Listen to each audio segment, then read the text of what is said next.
हजारों वर्षों के लिए राम राज्य स्थापित। अनुच्छेद 370 के सभी खंड लागू नहीं होंगे सिवाय खंड 1 के नामक तदनुसार पढ़ा जाएगा। जम्मू और कश्मीर राज्य पर लागू होंगे। वक्फ बोर्ड जो है वक्फ प्रॉपर्टी को सही तरीके से चला रहा है कि नहीं, ये निगरानी करने के लिए वक्फ बोर्ड बनाया गया है, वो वक्फ प्रॉपर्टी को चलाने के लिए नहीं।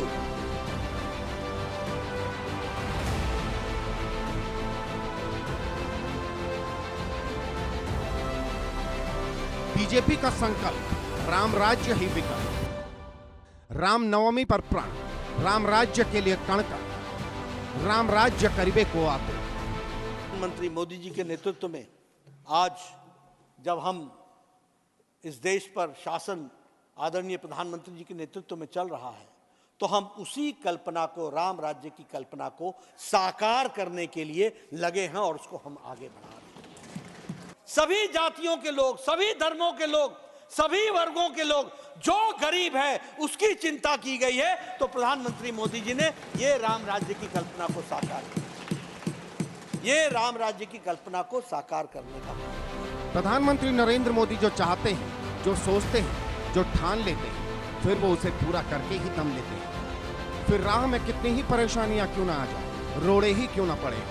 2014 में देश की सत्ता संभालने के बाद से मोदी का एक ही सपना है, विजन है, और वो है राम राज्य की परिकल्पना को पूरा करना, जिसकी तरफ उनकी पार्टी बीजेपी लगातार आगे बढ़ रही है, एक एक कर लक्ष्य हासिल कर रही है। राम का राज यानी राम राज्य।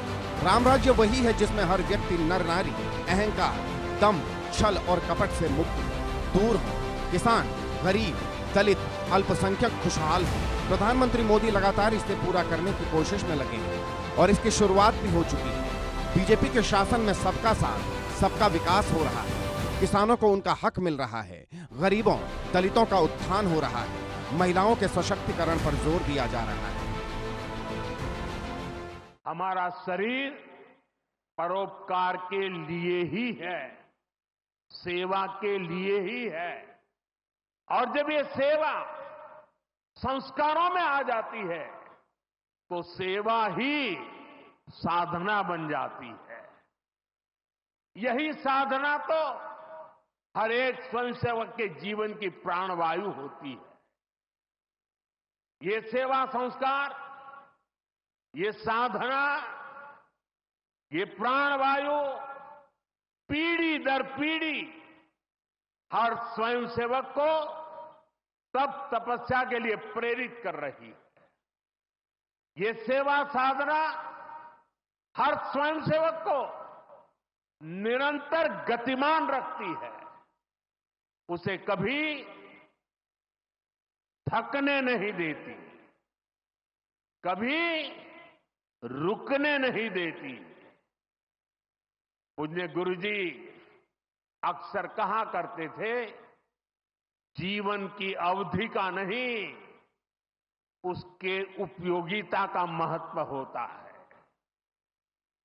हम देव से देश और राम से राष्ट्र के जीवन मंत्र लेकर के चले। विपक्ष के लाख विरोध के बावजूद राम राज्य के पथ पर मोदी सरकार ने वक्फ कानून लाकर एक और कामयाबी हासिल कर ली है। राष्ट्रपति द्रौपदी मुर्मू ने वक्फ संशोधन बिल को मंजूरी दे दी है। सरकार ने नए कानून को लेकर गजट नोटिफिकेशन जारी किया है। अब नए कानून को लागू करने की तारीख को लेकर केंद्र सरकार अलग से एक नोटिफिकेशन जारी करेगी। वक्फ संशोधन बिल जो अब कानून बन चुका है, 2 अप्रैल को लोकसभा और 3 अप्रैल को राज्यसभा में 12-12 घंटे की चर्चा के बाद पास हुआ। वक्फ एक्ट के अंदर में ये पूरा छूट दिया गया है, अगर आप वक्फ बोर्ड के माध्यम से चलाना चाहते हैं आपको पूरा इसके लिए इजाजत है। तो चैरिटी कमिश्नर जितना ट्रस्ट प्रॉपर्टीज को देखते हैं, निगरानी करते हैं, व्यवस्था को चेक करता है, उसी प्रकार से वक्फ बोर्ड जो है वक्फ प्रॉपर्टी को सही तरीके से चला रहा है कि नहीं, ये निगरानी करने के लिए वक्फ बोर्ड बनाया गया है, वो वक्फ प्रॉपर्टी को चलाने के लिए नहीं। इससे पहले मोदी सरकार ने मुस्लिम महिलाओं को बड़ी सौगात दी। केंद्र सरकार ने 1 अगस्त 2019 को 3 तलाक के खिलाफ कानून बनाया, जिसने 3 तलाक के सामाजिक दुराचार को एक दंडनीय अपराध बना दिया। बीजेपी ने मुस्लिम समाज के लिए लाए 3 तलाक कानून को रिफॉर्म और महिलाओं, गरीबों को हक देने वाला कानून बताया। इस तरह मोदी सरकार ने राम राज्य की कल्पना को पूरा करते हुए अपना लक्ष्य हासिल किया। जम्मू कश्मीर से आर्टिकल 370 हटाना राम राज्य की तरफ मोदी सरकार के बढ़ते कदमों में सबसे अहम माना गया। मोदी सरकार ने 5 अगस्त 2019 को जम्मू कश्मीर का विशेष दर्जा खत्म कर जम्मू कश्मीर और लद्दाख को 2 अलग-अलग केंद्र शासित प्रदेशों में तब्दील किया। अनुच्छेद 370 भारतीय संविधान का एक प्रावधान था। ये जम्मू कश्मीर को विशेष दर्जा देता है। ये भारतीय संविधान की उपयोगिता को राज्य में सीमित कर देता था। जम्मू कश्मीर से आर्टिकल 370 हटाना हमेशा से बीजेपी के एजेंडे में था। बीजेपी जब पूरी ताकत के साथ सत्ता में आई तो उसने आर्टिकल 370 को जड़ से उखाड़ फेंका और राम राज्य के अपने सपने को पूरा किया। प्रभु राम की कृपा से अब कोई अयोध्या की परिक्रमा में बाधा नहीं बन पाएगा। अयोध्या की गलियों में अब गोलियों की गड़गड़ाहट नहीं होगी, कर्फ्यू नहीं लगेगा। अभी तो यहां दीपोत्सव, रामोत्सव और यहां की गलियों में श्री राम नाम संकीर्तन से यहां की गलियां गुंजायमान होंगी, क्योंकि अवधपुरी का मैं रामलला का विराजना राम राज्य की स्थापना की उद्घोषणा भी है। राम राज्य बैठे त्रिलोका, हर्षित भये गए सब शोका। राम राज्य भेदभाव रहित समृद्ध समाज का द्योतक है और हमारे यशस्वी प्रधानमंत्री जी की नीतियों, विचारों और योजनाओं का आधार है। लेकिन राम राज्य के पथ में एक अड़चन बनी हुई थी और वो दूर हुई 22 जनवरी 2024 को, जब अयोध्या में भव्य दिव्य राम मंदिर बनकर तैयार हुआ। खुद मोदी ने इसे राम राज्य की तरफ बड़ा कदम माना। प्रधानमंत्री नरेंद्र मोदी ने रामलला की मूर्ति की प्राण प्रतिष्ठा की। ये आयोजन एक राष्ट्रीय उत्सव के रूप में मनाया गया। जब राम की प्रतिष्ठा होती है तो उसका प्रभाव वर्षों या शताब्दियों तक ही नहीं होता, उसका प्रभाव हजारों वर्षों के लिए होता है।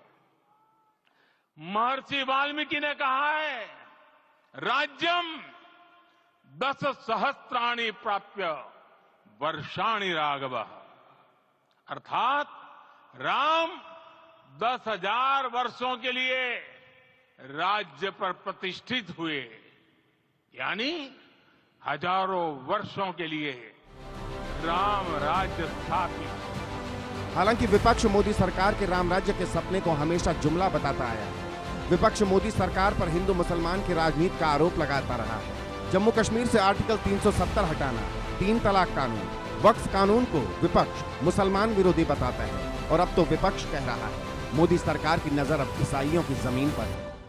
कि आज ये बिल वक्फ के खिलाफ आ रहा है, कल को ये बिल मंदिर के खिलाफ आएगा, कल को ये बिल गुरुद्वारे के खिलाफ आएगा, कल को ये बिल चर्चेज के खिलाफ आएगा और सारी धार्मिक संपत्तियों को कब्जा करके अपने दोस्तों को देने का काम, अपने पूंजीपति मित्रों को देने का काम नरेंद्र मोदी जी करेंगे। इसलिए इसका सपोर्ट किसी भी धर्म को मानने वाले व्यक्ति को नहीं करना चाहिए। लेकिन अब इस सब के बीच जो सच है वो ये है, मोदी सरकार हिंदुस्तान को राम राज्य बनाने के अपने मिशन में जुटी है, जिसमें उसे लगातार कामयाबी भी हासिल हो रही है। आने वाले वक्त में जनसंख्या नियंत्रण कानून इसका अगला पड़ाव हो सकता है। Bureau report, India news.